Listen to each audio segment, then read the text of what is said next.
Hello good morning students. देखिए बेटा, अब हमारा नेक्स्ट टॉपिक है important characteristics and properties of electromagnetic wave. जो अभी हमने किया है, electromagnetic waves are those waves in which electric and magnetic field are perpendicular to each other as well as they are also perpendicular to the direction of wave propagation.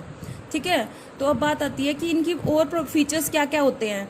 अब देखो, मैं आपको एक पहले बात क्लियर कर देती हूँ। इलेक्ट्रोमैग्नेटिक वेव तो आपने सुनी है कि वेव बनती हैं, कैसे बनती हैं।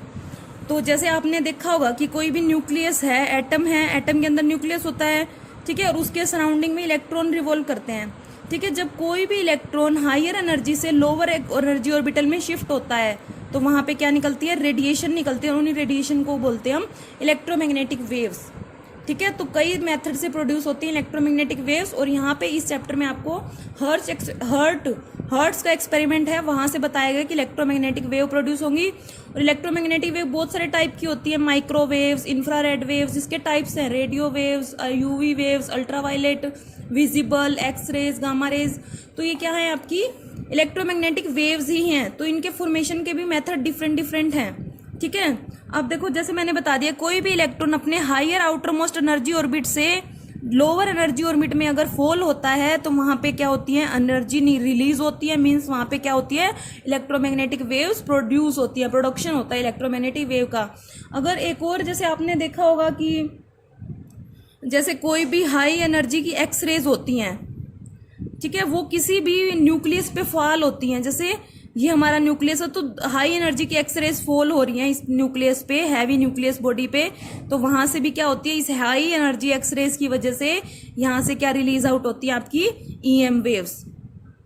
ठीक है, तो ईएम वेव्स के बहुत सारे मेथड है प्रोडक्शन के, आपने किए भी हुए केमिस्ट्री में भी, और यहाँ पे आपको हर्ट्स एक्सपेरिमेंट के थ्रू। ठीक है, जब कोई भी फास्ट मूविंग इलेक्ट्रॉन किसी भी मेटल टारगेट में, हाईएस्ट एटॉमिक नंबर के मेटल टारगेट में भी जब पिंच करता है तो वहां पे भी क्या होती हैं, इलेक्ट्रोमैग्नेटिक वेव्स या एक्सरेज वहां से प्रोड्यूस होती हैं। ठीक है, जैसे ये कोई है हाई एनर्जी का आपका इलेक्ट्रॉन है, फास्ट मूविंग इलेक्ट्रॉन आ रहा है। ठीक है, तो फास्ट मूविंग इलेक्ट्रॉन किसी भी मेटल टारगेट में स्ट्राइक करता है तो वहां से कौन सी रेज निकलती है, इलेक्ट्रोमैग्नेटिक वेव्स, और वे वेव्स का नेचर कौन सी होती है, एक्सरेज होती है वो। ठीक है, तो ये है आपके। और जैसे किसी भी एटम में इलेक्ट्रॉन अगर around the nucleus stable orbit में है, ठीक है, और वो एक्सेलरेट हो रहा है, अपनी उसकी वेलोसिटी चेंज हो रही है, तो इलेक्ट्रोमैग्नेटिक वेव्स क्या होंगी, रिलीज होंगी जब वो हायर ऑर्बिट से लोअर ऑर्बिट में फॉल होता है। मेन एक कंडीशन ये होनी चाहिए कि वो जो चार्ज पार्टिकल है या इलेक्ट्रॉन है, कुछ भी है, वो एक्सेलरेट होना चाहिए। मेन रीजन क्या है इलेक्ट्रोमैग्नेटिक वेव के प्रोडक्शन का, कि वो चार्ज पार्टिकल एक्सेलरेट होना चाहिए। और बेटा, ये आपकी यूनिट ओनली 3 और 4 मार्क्स की है। 3 मार्क्स, हर बार आपसे मल्टीपल चॉइस में ही क्वेश्चन पूछते हैं, 1 मार्क्स में ही क्वेश्चन आते हैं, तो आपको ये अच्छे से समझना है। और आज ही ये यूनिट हम फिनिश कर देंगे, आपको नोट डाउन करना है अपनी नोटबुक में। If any problem then you will discuss. Okay, जो आपका एक टॉपिक है डिस्प्लेसमेंट करंट का, मोस्ट इंपोर्टेंट टॉपिक था इस चैप्टर का, वो डिलीट हो चुका है डिलीटेड पोर्शन में, इसलिए हम उस टॉपिक को नहीं कवर करेंगे।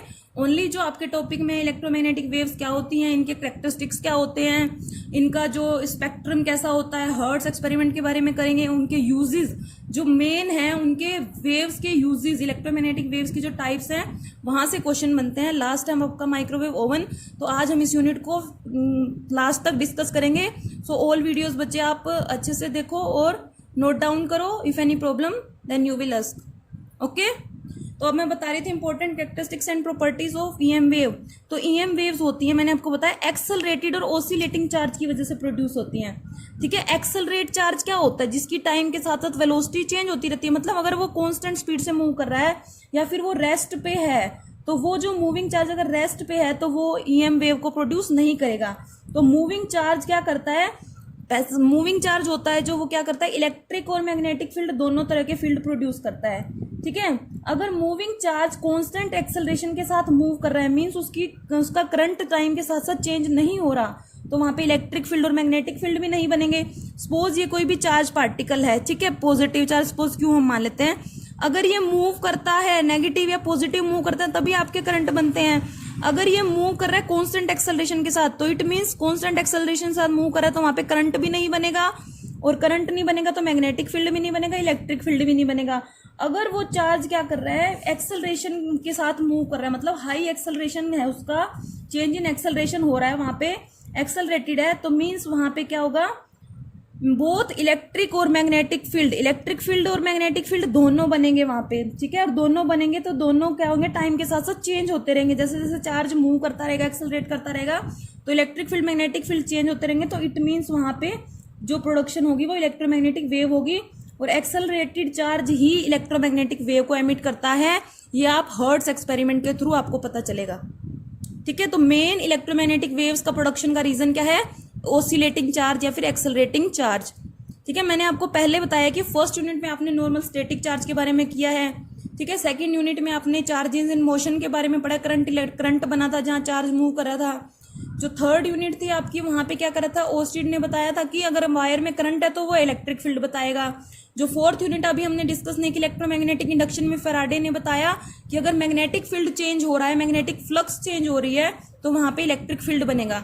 इट मीन्स इलेक्ट्रिक फील्ड और जो मैग्नेटिक फील्ड है वो दोनों पे रिलेटेड फिनोमेना, अगर एक में चेंज होता है तो दूसरे को प्रोड्यूस करता है, ठीक है। अगर दूसरे में टाइम के साथ चेंज होता है तो फर्स्ट वन प्रोड्यूस होता है। तो ये इनमें रिलेशन होता है, ठीक है।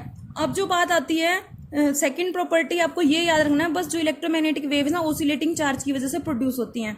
सेकंड है these waves don't require any material medium for propagation, इन्हें अपने प्रोपेगेट करने के लिए किसी भी मटेरियल मीडियम की नीड नहीं होती। जैसे एक्सरेज होगी, गामा रेज होगी, ये वैक्यूम में भी प्रोपेगेट कर सकती हैं, ठीक है। और जो ये वेव्स होती हैं ये ट्रेवल करती हैं फ्री स्पेस में with the velocity of light, speed of light 3 × 10⁸ metre per second, ठीक है। और जो यहाँ पे सी का फॉर्मूला होता है वो क्या होता है, 1/√μ0 एप्सिलॉन नॉट। म्यू नोट क्या होती है, electrical permeability of free space. Epsilon not क्या होती है, परमिटिविटी। एप्सिलॉन नॉट होती है इलेक्ट्रिक फील्ड की वजह से आती है, और म्यू नोट मैग्नेटिक फील्ड की। यहाँ दोनों टर्म आएंगी क्योंकि यहाँ पे इलेक्ट्रिकल मैग्नेटिक फील्ड